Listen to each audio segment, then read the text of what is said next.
few days later, the Sentinel continued his work on the same project he'd been working on every day. Wires and panels were scattered about on the table, and they were all covered in splattered paint. Vax? What is it? She yelled from her room, garnering no response. Never mind. The Sentinel continued to work on his project. He had a question, but dismissed it. It was a secret project anyway. He heard a door close, and instinctively he rushed to cover up his work. Right before he could finish up, he heard footsteps at the door. Sentinel, what is it? Vax leaned against the doorway, looking at the Sentinel questioningly. He quickly held down an end of the tarp covering his project and grabbed aimlessly behind him for his coffee. He turned around, lifting the mug to his face. He stared at Vax and raised his eyebrow in a questioning manner. You called me in here, Vax responded matter-of-factly. I said never mind, he said. He took a swig from the mug, then spit the black liquid out of his mouth. That is paint water. Turning around, he grabbed out another mug sitting on the desk, and he took a drink of the still steaming coffee, looking expectantly at Vax. Vax did nothing but stare at him, holding back a laugh and trying her best to keep a straight face. The Sentinel stared back, attempting to get the last few droplets to fall into his mouth. I was hoping you'd leave by now, he said, putting the mug down. Vax, unable to keep a straight face, broke out laughing. You called for me, what do you want? Well, since you're here, he sighed. I found something about the visions, about our connections to what the terrorists showed us. Really? Vax sat in a stool next to the Sentinel, and he swiveled in his stool to face her. He pushed his work pile away from them and rested his arms on the table. When the lab burned down, I had to calm down. I went to this little town and just sat at a bench for a while, the Sentinel explained. I just thought it was random, some kind of distraction, but I did recognize it when I was there last time. I've been thinking about it, and it really seems like that place is the place for my vision. I'm not entirely sure what it means, but there's no reason not to find out. You want to come with me? Sure thing. Vax hopped off the stool. What have you been working on out here, by the way? You spend every spare moment you have in this room. Nothing, really. Anyway, let's get this over with. He slid off his stool and took Vax by the hand, and they flashed away. They appeared in the middle of a small town park. It was a cool day. Vax shivered at every breeze. Scanning the area, nothing seemed suspicious. Fall trees, cracked sidewalks, scattered leaves, and small groups of people were distributed across the surrounding park. Everything seemed normal. So when and where are we? Vax held the Sentinel's arm, pulling him in close for warmth. The Sentinel glanced at her. He cleared his throat and stood tall. We are in October 2079. He scanned around. In a park. Wow. So specific. Vax skipped along next to the Sentinel as they made their way through the winding streets. We're here to get specifics, alright? Don't make fun of me. I wasn't making fun of you, Vax smiled. The two of them walked past the gate of the quaint town leading to the main streets and gathering of tall buildings. Something about the town felt very ancient. Very few cars, narrow streets, and the occasional small group of people. Flowers and vines crawled their way up the stone walls of the homes, and cats and dogs could be seen through the hilly streets. The houses and buildings were built one right next to each other in a very European style. Each building was painted in old, crackling pastel. The Sentinel and Vax continued to follow the winding cobblestone road up the hill. It didn't seem right for 2079. It was a refreshing sense of old. The winding maze of streets was interrupted by a sprawling courtyard surrounded by tall buildings. Some contained restaurants and cafes, and others shops or homes. Hundreds of people flooded the sunny circle. They walked to a nearby restaurant, seating themselves on bar stools. This doesn't make any sense, the Sentinel said. It doesn't feel right. Still don't know where we are. Vax looked around, scanning the restaurant. She turned toward the entrance to see a familiar blonde head of hair. Is that AJ? The Sentinel turned around. The Sentinel and Vax quickly rushed into the restaurant. AJ, what are you doing here? The Sentinel asked, following up with, Where exactly is here? This is my favorite place to get lunch. Come here whenever I get the chance. Was actually just waiting for you to show up today. How did you know? I have my ways. Welcome to Torreglion, Virginia, by the way. He raised his hand to call for a waitress, who handed him a glass of orange juice, as if she knew just what he wanted. Virginia? Vax glanced outside. That can't be right. The Sentinel stared silently at AJ's choice of drink. What's with this place anyway? Doesn't seem to fit in a time and place like this. It's just a town that wanted to go back to simpler times is all. Serves as a good distraction from everything that's going on right now. What is going on right now? Vax asked. AJ scoffed. The Galactic War. It started in 2072, and it was thought to be ended. But the president was killed by a Gar, and a certain Sentinel is back at it again fighting a war he knows nothing about. What's your part in all this? The Sentinel asked. Who are you? Why are you here right now waiting for me? AJ chuckled. I don't think you'd like my answer. He slid from his stool, straightening his coat. Why? Look, if you can't trust the Paradox Master after knowing more about him, I'd like to avoid you seeing me in the same light. I'm trying to keep the trust, if you're picking up what I'm putting down. How did you know about that? I don't trust him either, AJ answered as he started to leave. I'm here to distract you. He's here, right now, with your first incarnation. We're having lunch. We thought it best that you didn't walk in on that. Are you a pawn of his too? Is everyone involved just a piece of his game? Interesting of you to assume it's his game. If we're playing chess, he's a pawn too. We're all in this together. Vax looked between the two men as they talked. What is this? Don't you think that whatever this is would be easier if anyone bothered to share any actual useful information? If you knew all you needed to do to play your part, then you wouldn't play it. We're trying to maintain some sense of free will here. The Paradox Master just needs to give us a nudge here and there. And sometimes I'll nudge too. It was nice meeting you, Sentinel, but you need to go. The Sentinel nodded. I don't like any of this. I know. Vax held out her hand. Come on, Sentinel, let's go. The Sentinel lingered, staring at AJ for a moment before Vax grabbed the Sentinel's hand and they flashed away. Both Vax and the Sentinel expected to show up in Vax's apartment, but to their surprise, they didn't. Someone had intercepted their travel, but a quick look around assured their safety. I can see you're alarmed, don't worry. I just rerouted your travel path. Quinn, you scared the living hell out of me for a good second there. How'd you even do that? It's sort of unnerving that that's possible. The Sentinel tried to adjust to the unexpected location of the Oval Office. Calm down. Friends of yours provided us with the necessary tech. It's in good hands. Quinn laughed, standing from her presidential seat. She walked past her guards and closer to the Sentinel. And we need you. That's almost never a good thing. That's because it isn't. The war that was started a few years ago is not over. The people of the world are on edge, waiting for the next attack. We've got a lead on the next attack. It's in New York. We're hoping to stop it before it happens. The Sentinel and Vax shared concerned looks. This started as a war for Earth, started by the Radical Guards, then the Terrors joined in. You've got another new enemy. Ugh. The Sentinel pinched the bridge of his nose. It's always Earth. And always New York. He sighed. Alright, who is it this time? It's always you, Sentinel. Quinn corrected. There's a human species coming in from our galactic neighbor, Andromeda. Of course the Andromedans, he groaned. Why am I not surprised? He began pacing around the room, raising his voice. As if I didn't have enough to deal with. First the guards, then the terrors, and now the people who I think may have cloned me?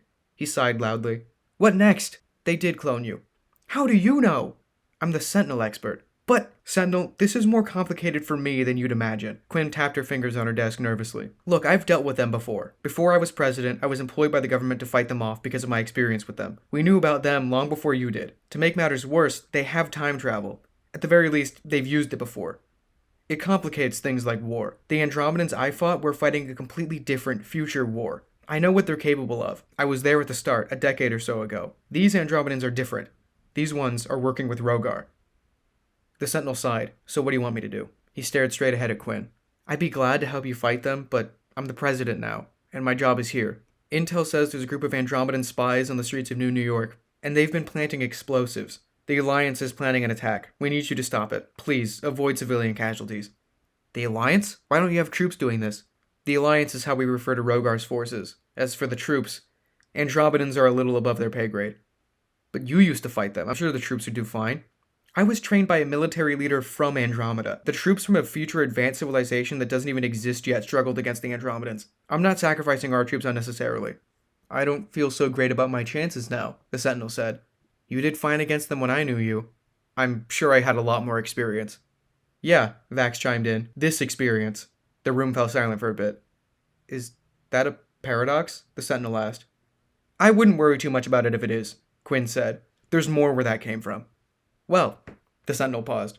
Where do we start then? There are millions of people out in the city. How do we find these Andromedan spies? That's your job, Sentinel, Quinn said. Good luck, and try not to draw too much attention to yourself. I know that's a little hard for you. Quinn sat down and motioned for the Sentinel and Vax to leave.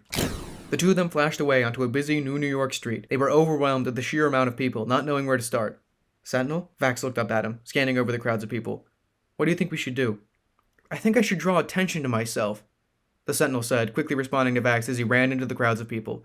Vax lost him in the sea of people before she could tell him that probably wasn't a good idea. Of course. Vax ran into the hordes of people, looking for the Sentinel.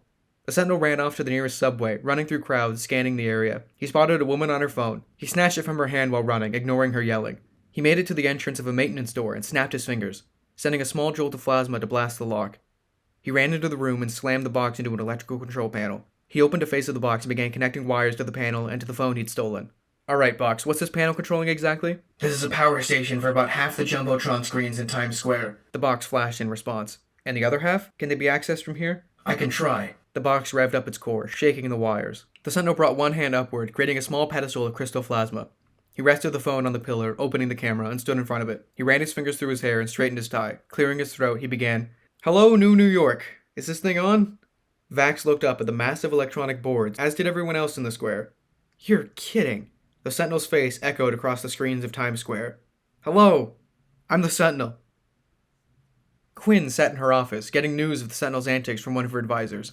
"Of course," she laughed, slightly anxious. "Should have guessed." Frustrated, she slammed her desk, pressing the intercom button. "Send the Sentinel some backup, he's gonna need it. Evacuate the city." "It's a big city." "Then get to it!" The Sentinel continued his message. "Don't panic, but you should get as far away from here as possible. I'm looking for some people, and they're looking for me. You know who you are. Why don't we make this easy and you come to me? Maybe we can talk things out." The transmission cut out and the people of the city grew quiet. Vax saw a small group of men in black suits and red ties running for the subway. She ran after them, recognizing right away that they were Andromedan. She weaved through the crowds of panicking people. She made it to a clearing. A blast of plasma sent a few Andromedans flying near a service door. "Sentinel!" Vax yelled, drawing the attention of the Andromedans. One of the Andromedans pointed a rifle at Vax, and she instinctively put up her arms. A wall of crystal plasma shot up from the ground to shield her. She looked at her hands, flaming with plasma. She whispered to herself, "I can help." The wall fell and she stood again. "Sentinel!" She was surprised to see no Andromedans, nor the Sentinel. She waited. "Sentinel? Sentinel?" she yelled, running toward the door to check on him. The Sentinel stumbled out of the closet. The bodies of Andromedans fell to the ground as he exited. He caught his breath and looked up. "Vax, what's going on?" "The people are leaving. I think those Andromedans were the only ones." Out of the corner of her eye, she saw a quick movement.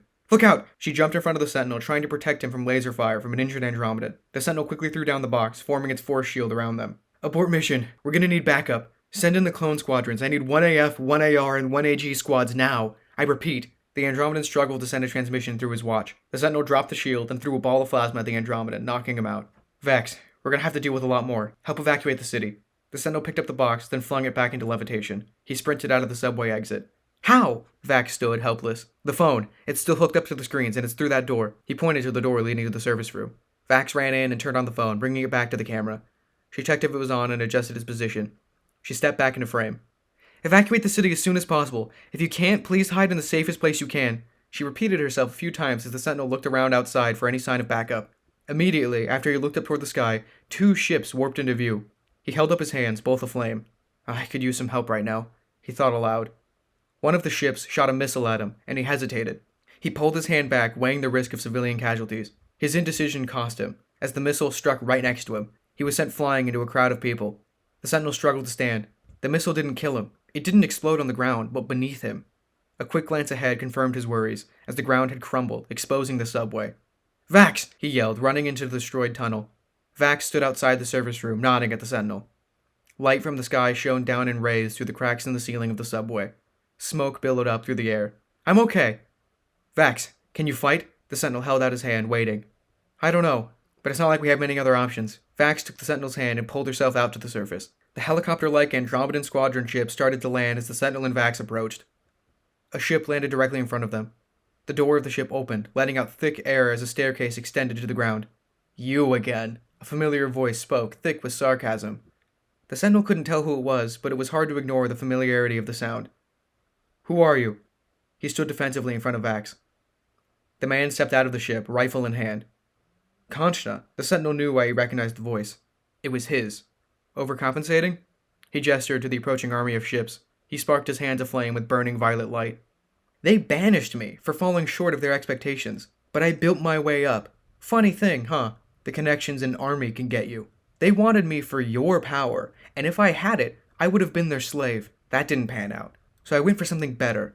Power in numbers. Now I'm a business partner, and I'm in the business of getting you out of the picture." "You were born like a day ago. What the hell have you done?" The Sentinel flailed his arms about. "The universe really hates you," Vax whispered to the Sentinel. "I've suffered longer than that, Sentinel." Conchna shook his head. The ships opened their latches, letting out at least 100 nearly identical soldiers each. Vax nudged his shoulder. "Are those all clones of me?" "Yeah." The Sentinel cracked his flaming knuckles and spread the flames up his arms. Conchna jumped from the steps and walked closer to the Sentinel, signaling for his soldiers to be ready. "Clones of me, actually. Impressive, right?" The Sentinel said nothing. "Now imagine if you were a part of it. Join the Alliance. Why would I? Are you pitching your business to me now? I'm not buying. Why wouldn't you? I mean, with you on our side, the whole universe could be ours. Concha gestured toward the flames crawling along the Sentinel's arms. You're a one-man army. Just imagine what it would be like with another. I don't want to rule the universe. I want to keep it safe. Well, you're doing a hell of a job, aren't you? Concha held out his arms, followed by collective laughter from his troops. If you join us, you wouldn't have to worry about that, would you? You'd own the planet. The safest it could be is in our hands. Our control, the Sentinel corrected him. Control isn't safety.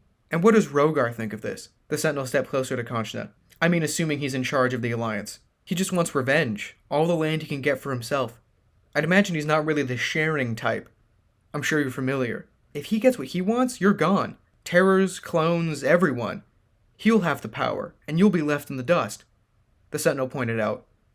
You don't know Rogar at all. You've only ever met him in combat. He wouldn't betray the Terrors. The land isn't for himself. He's more benevolent than you give him credit for.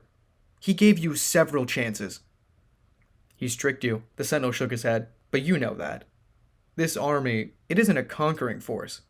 It's a defending one, isn't it? Your own personal protection service.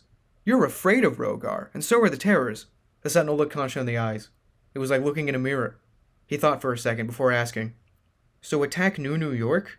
What's in it for you? You're a time-traveling army, so why come here, now?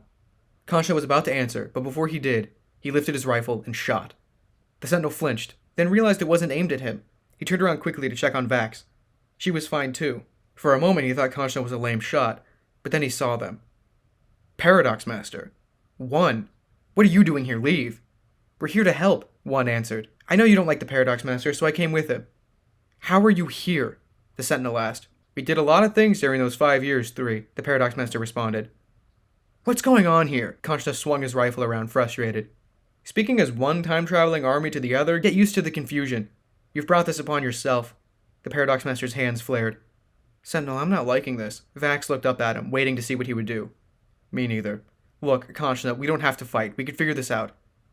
I'm afraid the boss says otherwise. Concha turned around, walking between his squadrons.